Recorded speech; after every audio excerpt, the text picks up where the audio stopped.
News, views, voices of the global Indian community. India abroad. Hi, my name is Ara Sempath. I'm from Baltimore, Maryland. I'm a graduating senior at the Bryn Mawr School and a rising freshman at the University of Pennsylvania.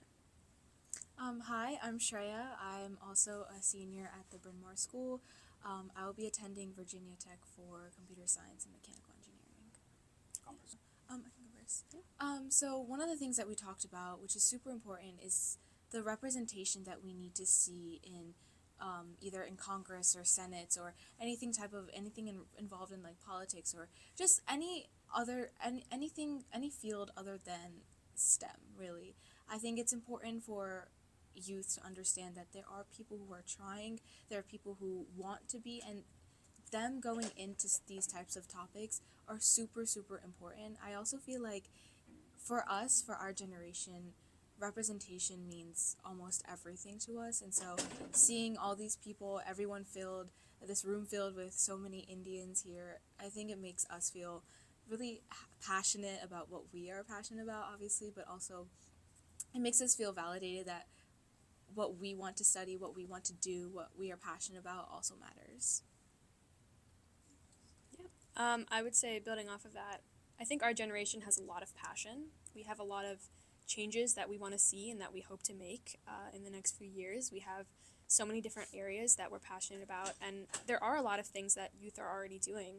If you look at the organizing that's happening around college campuses around the country right now, so much of these efforts are led by youth, but I think with that being said, there's definitely somewhat of a disconnect between the youth doing these things and adults or current elected leaders who don't always respond quickly or sort of don't fully answer to the things that the youth are interested in. And I think I relate to that on a personal level where our school has been having challenges with faculty of color and students feeling represented in the faculty who we have at our school.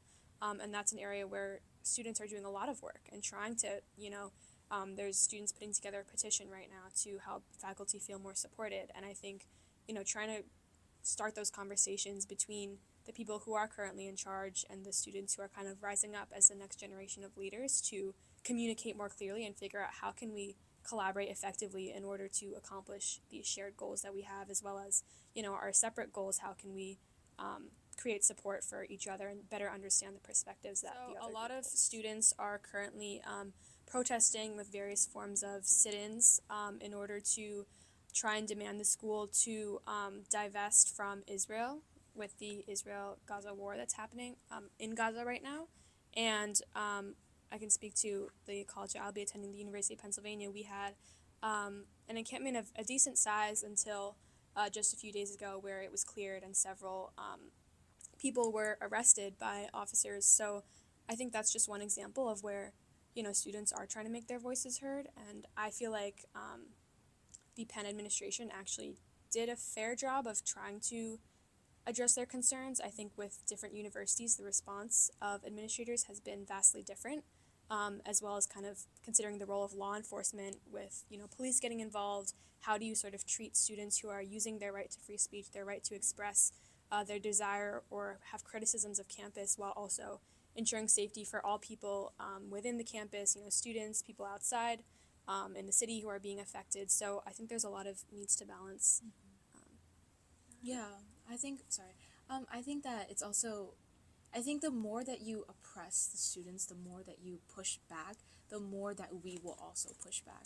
So all these like law enforcements that are happening, the more that universities try to sway away from the current situation, it just ignites more passion in us, and it ignites like a fire basically, where we see that no one's listening to us, so we will continue to keep going until someone listens to us, until there's some change that happens. It's not easy, but it's doable, because if you listen to us and if we come to an agreement, I think there would be so much more understanding of what is happening around us right now.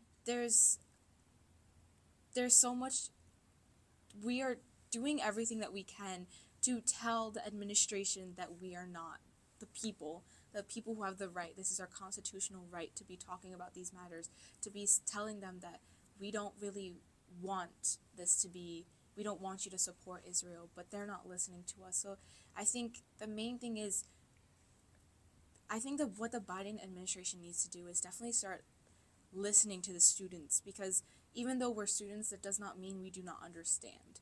I think honestly at times we sometimes understand more because we look in. We fully, when we're passionate about something, we are committed to learning everything and anything about a certain topic. And once we know everything, then only do we speak out. And I think that sometimes, I mean, I cannot speak for like politically what it means to support Israel, or I'm not really too much educated on that part. But I think that it's important that the Biden administration understands and hears us and does something about it by not continuing to oppress us, but also just actually understanding what we want. I think a lot more could be done. Yeah. I think, as you said, this is not an issue, or really any of these issues that youth are passionate about. It's not an area where youth will just quit if we're not heard, if we're not listened to. We will keep pushing until we are heard, until more of these conversations are being had.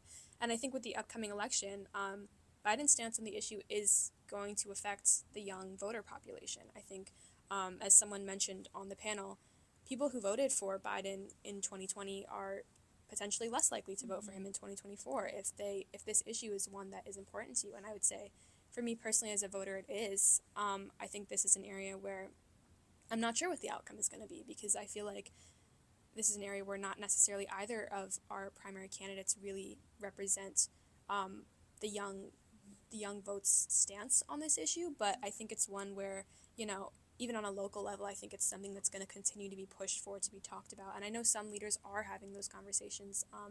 So I think it is absolutely going to affect what we continue to see the next few months. The people for sure, because a majority of what is seen, especially on social media, is you can see all these students really passionate about supporting Palestine, but you don't see the government doing much of that. The government is quite the opposite. And I think, obviously, in the political world, it's the government that represents the people, but our own government doesn't really represent all the values that we represent.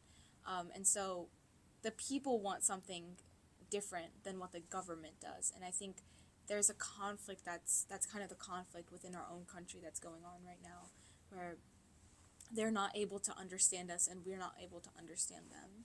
So yeah. I would, of course, want to just step in and say, I don't really think it's possible to generalize the people in the sense of, the people of America believe in this. Yeah. And I think even in our own age group, even in our own, population at school, I certainly see, a range of values and perspectives on this issue. But if I had to say there's an overall trend, I would say it's not what the government is sort of representing right now. Yeah, I can speak on that. Like I said, sometimes I don't think the ban on TikTok is at all the main concern of this country. If you really wanted to talk about data breaches and stealing data from users, you would target more Facebook than anything else. You would target Instagram than anything else. You would target Snapchat, which have been having a known history of taking users' data. However, because TikTok is seen as, even though it's not necessarily is a Chinese owned company, there's this underlying racism that is happening, and it can be seen also in the court hearings of the TikTok ban, where they're constantly asking about the Chinese Communist Party, whereas the TikTok isn't related at all to the Chinese Communist Party, and that's kind of where our generation is confused, and we're not understanding that out of all the issues that are in our country, why must you focus on the TikTok ban? It is not necessary. Yes, there's obviously some problems on TikTok, the misinformation, maybe some inappropriate content or something like that, obviously, but there's always problem on every social media. But it's not a main concern in our America. If they really wanted to focus on something, they could focus on health insurance or gun violence or something else that actually affects the people in America, especially the students in America, but not TikTok. It's not that much of a concern. How much time do you spend on TikTok? I would say I would spend exposing myself, but maybe 3 or 4 hours on TikTok. So I'm still I'm on TikTok, but that doesn't mean that it's a bad thing. A lot of the videos I watch are just fun videos that people make, what my friends make. It's a great way to connect. It's just like any other like Instagram or something, but it's not a main national security concern. Yeah.